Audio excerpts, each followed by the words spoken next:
Hey guys, I am back. I know it has been quite some time, but honestly, I've just been trying to get my life, my brand, my business. I've just been trying to keep everything under wraps and under tact. And so, thank you guys so much for being patient. I'm just gonna finish this blunt real quick.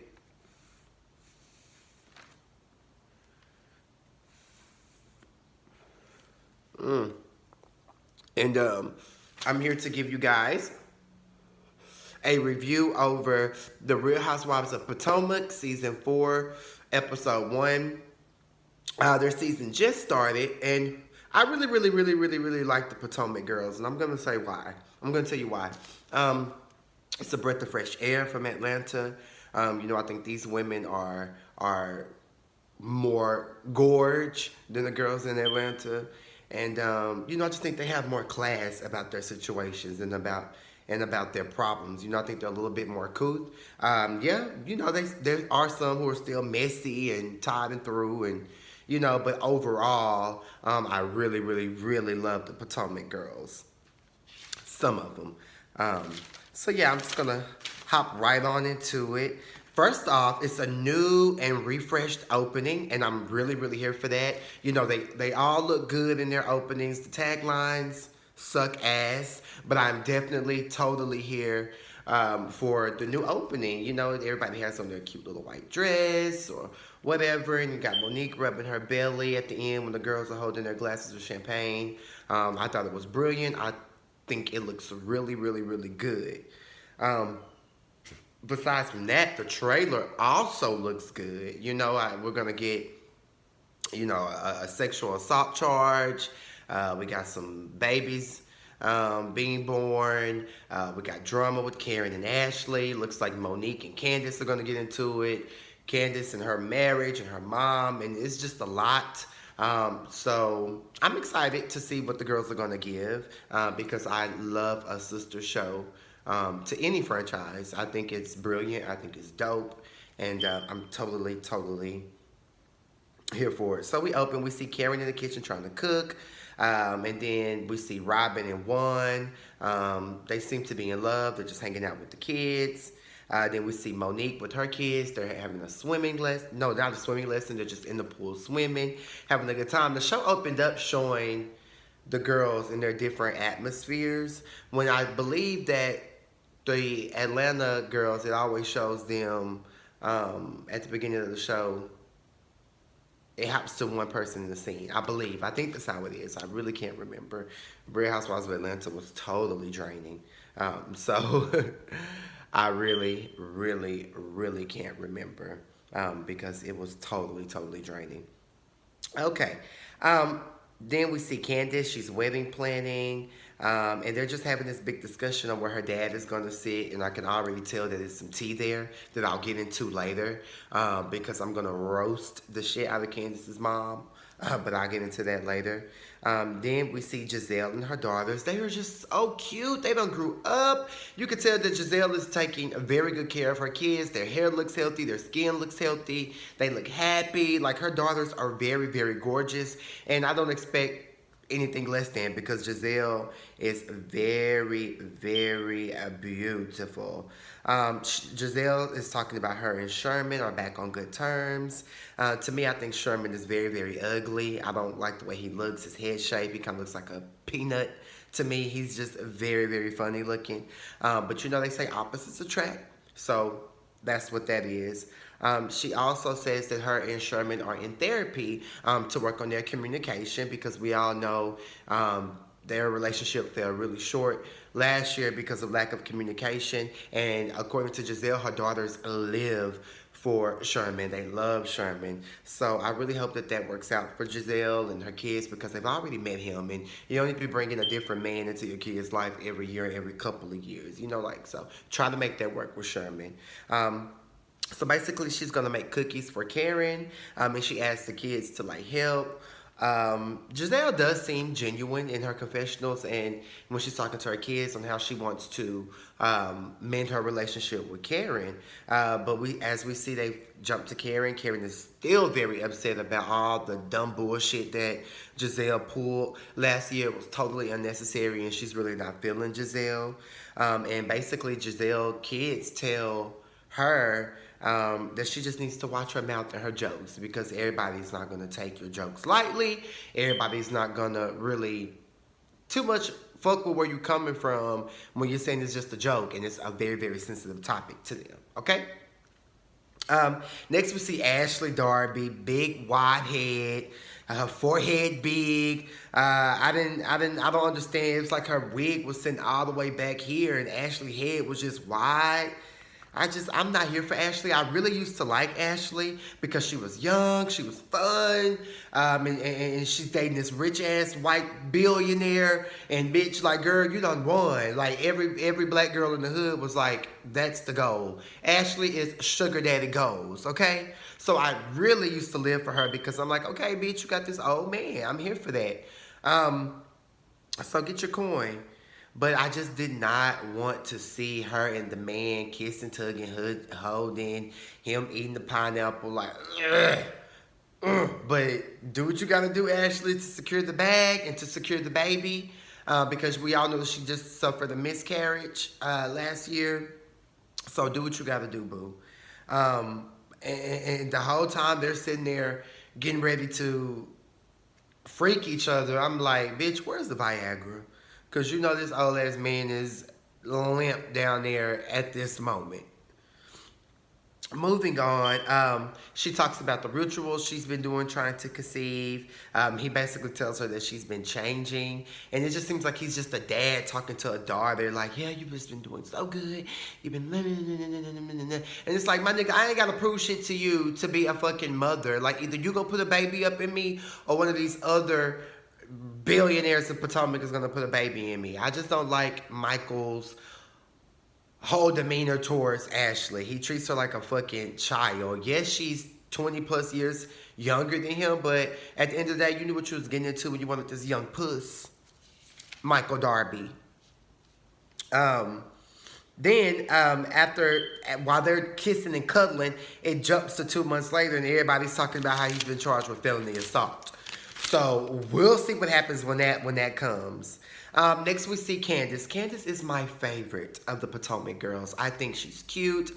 I think she's best dressed out of the girls, and I think that she speaks her mind. She gives me Monique in a way, but I think Candace is just a little bit more.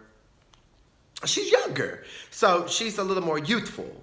Let me say that than the girls, and I think she has a mouth on her. She likes to have fun. She likes to sing. So I really, really, really like Candace. She's a beautiful chocolate doll to me. So we see her and her fiance planning the wedding. Her confessional look. Oh my God, Candace.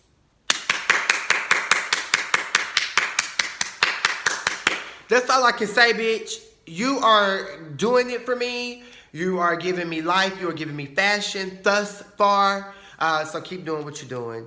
So her and her husband, they talk about her brother. She has a brother who was born before her. Her dad and mom were married. Dad cheated, had a love child, and she secretly formed a relationship with her brother. Good for you. You know what I'm saying? That has absolutely nothing to do with y'all. Y'all are only kids. We're only kids in this situation. This is not y'all fault. Y'all dad was a whore and cheated on your mom with his mom and had him.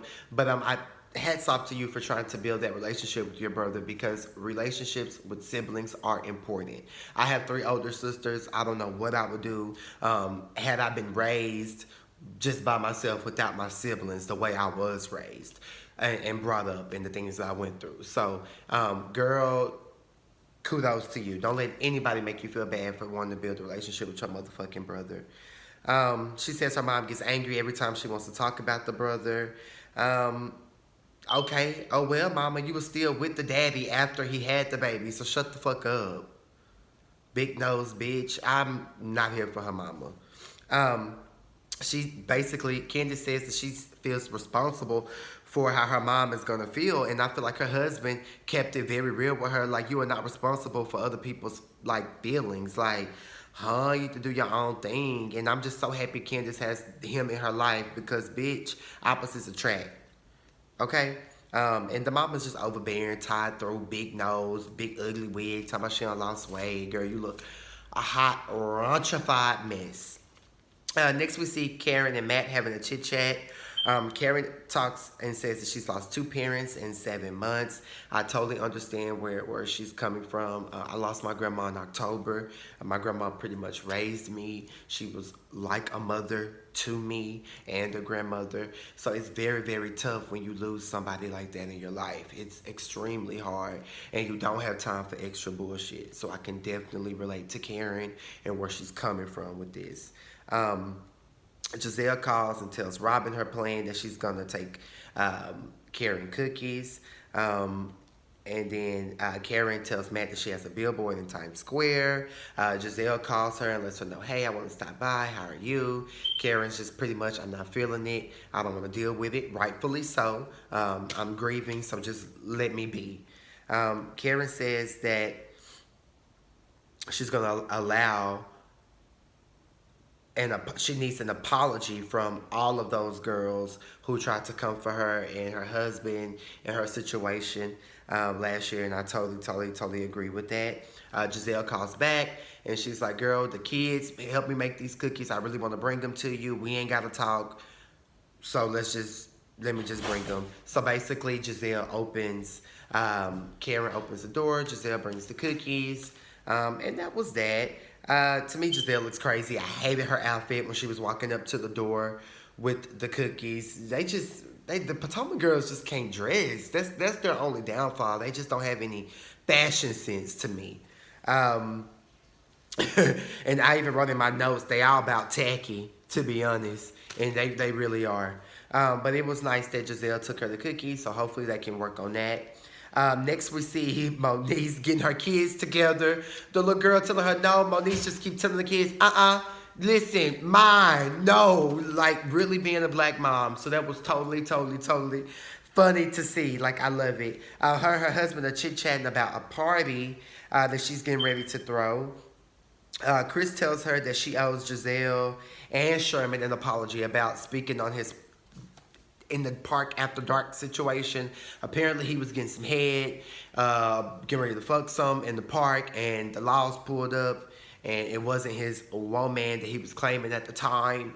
And she brought that up last season, and her husband's like, you made it very awkward for me because me and Sherman work out at the same gym. Like, no, it was unfair to put me in that. And Ma was like, she's agreed. She's gonna, work on that and eventually apologize. And that's why I'm like, good for you, Mo, because we love you. Next, we see Sir Robin. Sir Robin has chopped his head off. You bitches can't tell me that Sir Robin don't give y'all stud tease, DL woman tease. Robin is very much masculine. She's very much studdish in her voice and in her approach. To me, she's just very, very manly. And I think there's an undercover lesbian within her that she hasn't fully explored. And, she wants to be in love with one and wants this with one.